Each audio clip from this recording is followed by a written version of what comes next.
like you're in a rally car. Yeah. I think that's the whole format, the whole point of a hot hatch. Emphasis on the hot. Yeah. Oh, it's cool. Look at it. It's so much fun. Here we go. I feel like it is time to do a video, a proper video on the 2017 Honda Civic Type R.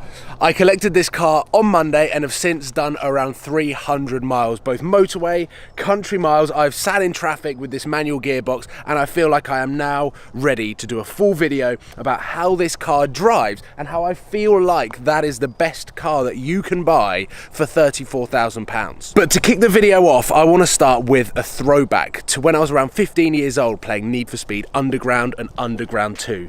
Two of the greatest games that have ever existed on PlayStation, and I spent all of my hard-earned money from winning street races on souping up the cars that sat in my garage, making them as fast as possible and making them look as crazy as possible. Fast forward 2 years on to when I was 17 years old, had just passed my driving test, was driving around in my mum's 2004 Ford Focus. Incredibly inexperienced, incredibly naive, and a very, very nervous driver as I was getting miles underneath my belt.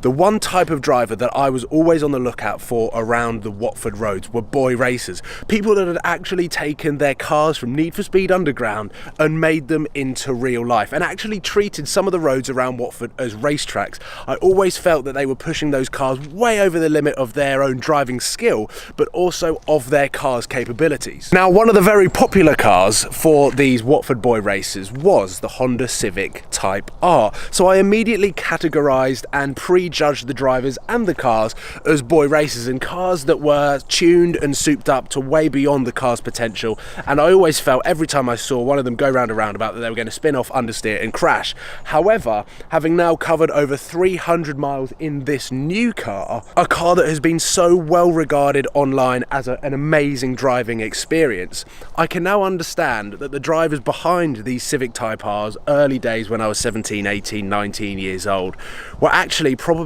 only using 30 to 40% of the car's capabilities. Now with the 2017 Honda Civic Type R, a car that directly rivals the Ford Focus RS, that sits so highly in my driving experiences, having driven that on the Stelvio Pass, I kind of feel like that car really gives it a run for its money. Now I'm going to bring someone into the video that hasn't experienced the Honda brand in over 15 years. It's no exaggeration. I was just thinking, when was the last time I even sat in a Honda? And it's not like a conscious choice. My grandma had one, and she used to pick me up from school on occasion. I mean, literally, that's my most recent memory of being in a Honda. Things have changed. Things have changed. It looks like they've taken a hot hatch and smashed it through a manga movie. It's so eccentric. We're trying to work out whether it's actually a hot hatch. The wing is ridiculous. Everything about this car aesthetically splits opinions, but the one thing that seems to have a general consensus online is this thing is a proper driver's car.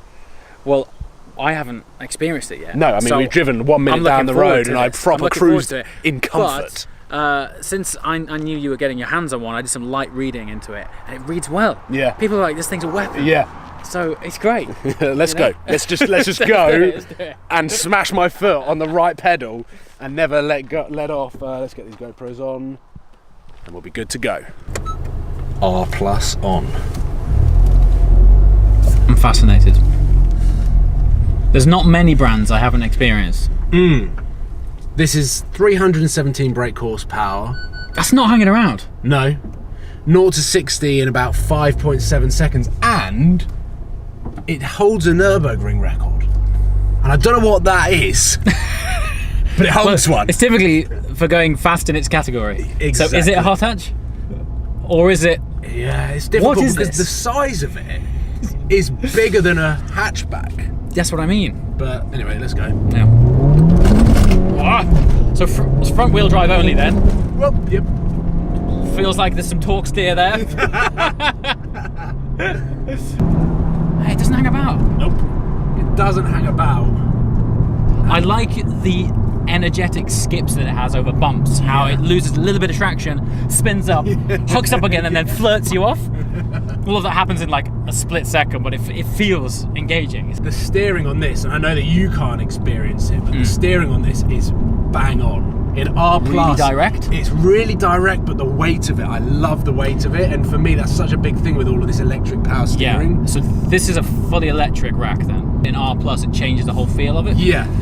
So you can go into comfort, and it goes all light. Yeah, like it's light, down but it's mode. not that light. Okay, cool. So yeah.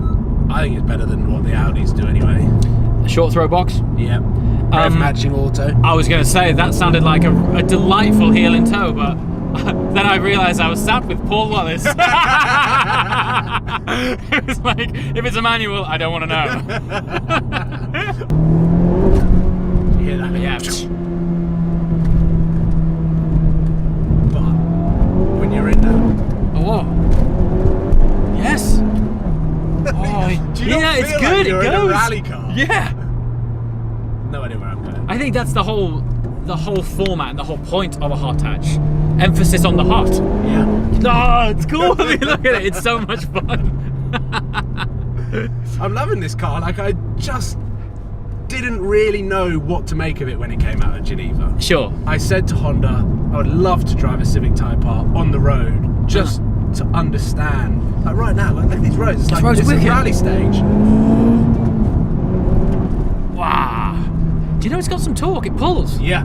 Even on the low end as well. What does it rev to? Or more importantly, what revs do you feel like it tops out and gets light? Like 7,000? I don't know. Like I'm looking down. Actually, bang on 7,000. So it revs to 7, and do you find it pulls all the way to 7, or does it start becoming a bit hollow towards the top?